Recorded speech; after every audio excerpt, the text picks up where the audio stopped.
The University of Washington became the nation's first large college to close its classrooms, saying it will cancel in-person classes and have students take classes and exams remotely instead. Stanford and Harvard, they're canceling classes or they're going to online learning, not just for a couple of weeks, but for the rest of the year. We look at how the pandemic is changing higher education. With remote learning, cash-strapped students are wondering if they're getting the education that they paid for. What does it mean to be relevant and responsive? I remember reading that statement in pink ink and reflecting on how my role and work at GRCC would align with that sentiment. When the pandemic hit West Michigan, and GRCC specifically, I realized that being relevant and responsive wasn't merely a statement, it was a charge. A charge to be attentive, to have empathy, to serve above and beyond myself, to act with a sense of urgency and justice, to have courage, and to boldly think outside of the box. The college action projects under the equity pillar and the people who lead them exemplify these characteristics and much more.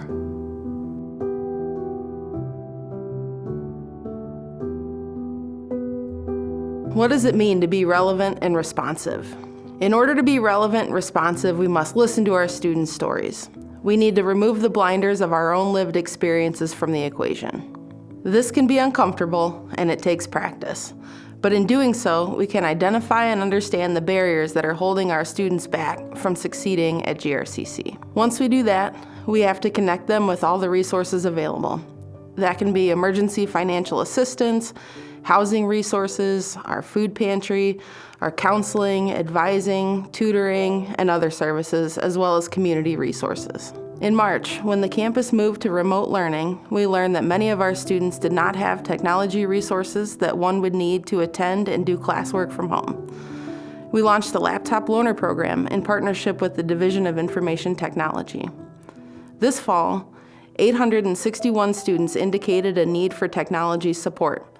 In response, other administrative areas like the library and ODEI joined in the effort to distribute laptops and Wi-Fi hotspots. What does it mean to be relevant and responsive? Offering students a smile, a listening ear, or simply asking them how they're doing can open the door, allowing us to make connections, remove barriers. Once we do that, that sets up a perfect opportunity to connect students to resources that often impact their retention. It often only takes a small step on our part to build trust. In the blink of an eye, the GRCC Food Pantry went from being a resource that students used as needed to a necessity that determined whether or not our students and their families had a source of nourishment. As a result, the pantry has been enhanced with additional shelving and refrigeration. We also increased the inventory with personal care items, resources for babies and infants, and pet food. The volume of students served required that we overhaul the distribution system and secure funding through grants and support from Student Alliance.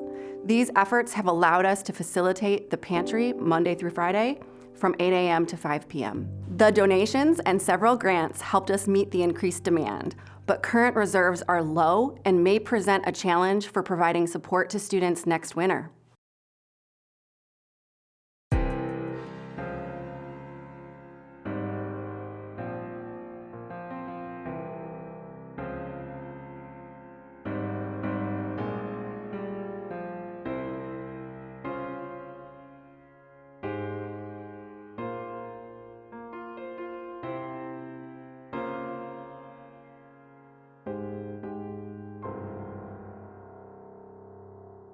Requests for emergency funding went up significantly. When the college moved to online instruction, we changed the emergency fund application. The process was simplified and moved to an online form. Students who submit a form are connected to our Get Help page and the Student Food Pantry. The Get Help page directs students to information about other resources like housing, childcare, and mental health. The Emergency Fund and Get Help page are particularly important for students not eligible to receive CARES Act funds. Data from the Hope Center study revealed stark racial and ethnic disparities that, if not remedied, will further drive inequities in college attainment.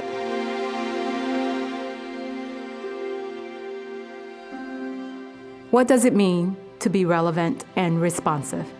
It's often said that some of the best lessons are learned in the worst of times. According to our survey results here at GRCC, we were relevant and responsive during the pandemic and social unrest, so we have many reasons to celebrate. However, we learned some very important lessons.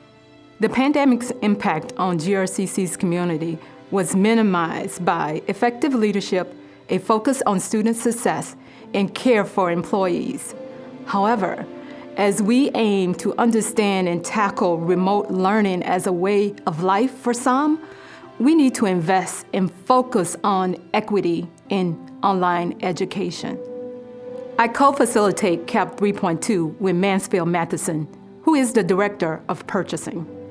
Prior to the pandemic, we hosted the second cohort of intergroup dialogue. We also led an offshoot of the IGD model with students titled Courageous Conversations. None of us had the hindsight that what we learned would need to be immediately applied to our work and daily lives.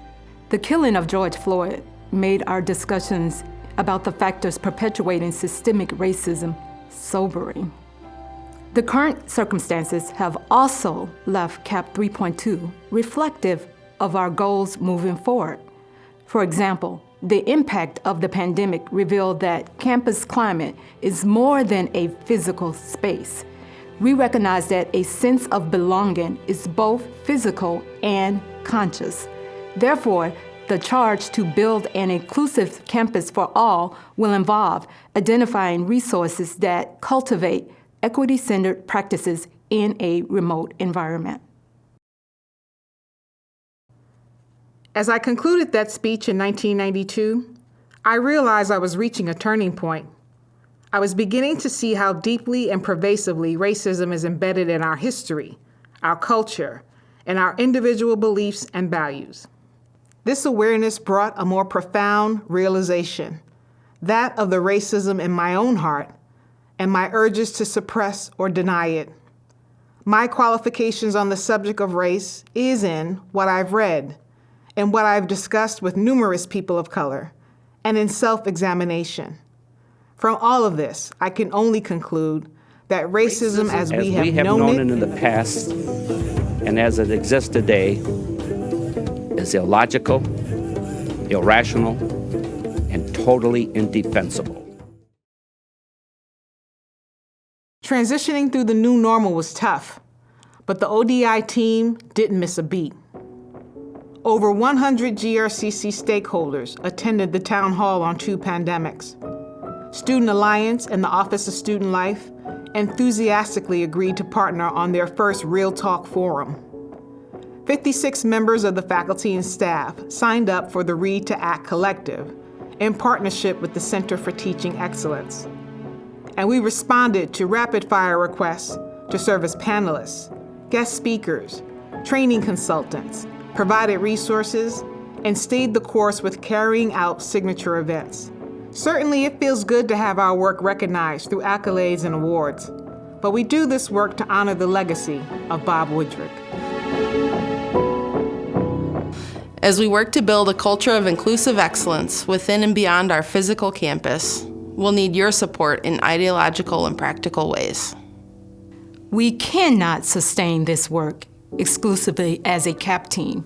We welcome recommendations as to how the college can expand critical services to all our students. There are times when work related to inclusion and equity can't be validated exclusively through data. Much of this work is proven effective through the moral imperative of being relevant and responsive. Therefore, please continue to recommend partnerships that will establish and sustain social justice practices at GRCC.